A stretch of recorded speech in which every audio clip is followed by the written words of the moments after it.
Hey guys, আহকচোন আজি আমি ৰাতিপুৱাৰ ভাত সাঁজ একেলগে বনাওঁ। এয়া কেৰাহীখন পাতি মিঠাতেল দি তাত মই পিঁয়াজ আৰু জলকীয়া দি বুটে মুগে এনেকৈ ফ্ৰাই কৰি ল'ম।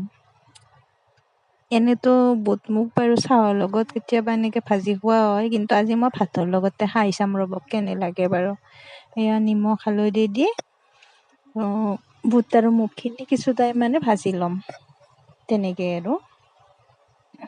এয়া হৈ গ'ল ভাজি বুট আৰু মগুখিনি, দেখিছেনে কি ধুনীয়া হৈছে দেখিবলৈ।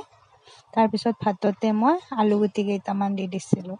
এয়া নিমখ, তাৰপিছত আৰু পিঁয়াজ কাটি থৈছিলোঁ, আদা পৰিল, আকৌ আদাখিনি হাতেৰে লৈ ল'ব লগা হ'ল। দি দিছোঁ জলকীয়া আৰু এয়া দি দিম মই ইয়াত মিঠাতেল।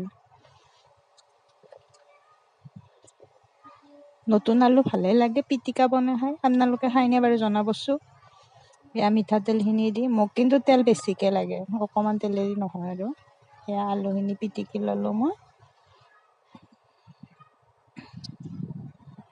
এটা লাড়ু বনাই ল'ম ৰ'বক খাবৰ কাৰণে। এয়া দেখিছেনে মই গোল গোলকৈ লাড়ু বনাই আছোঁ।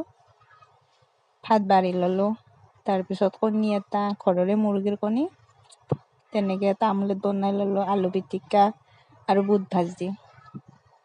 কেনেকুৱা লাগিছে বাৰু, আপোনালোকে খায়নে নাখায় জনাবচোন বাৰু।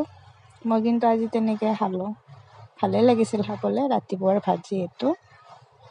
কেতিয়াবা আৰু দালি চালি নাখায় এনেকৈ খাবলৈও মন যায় মোৰ।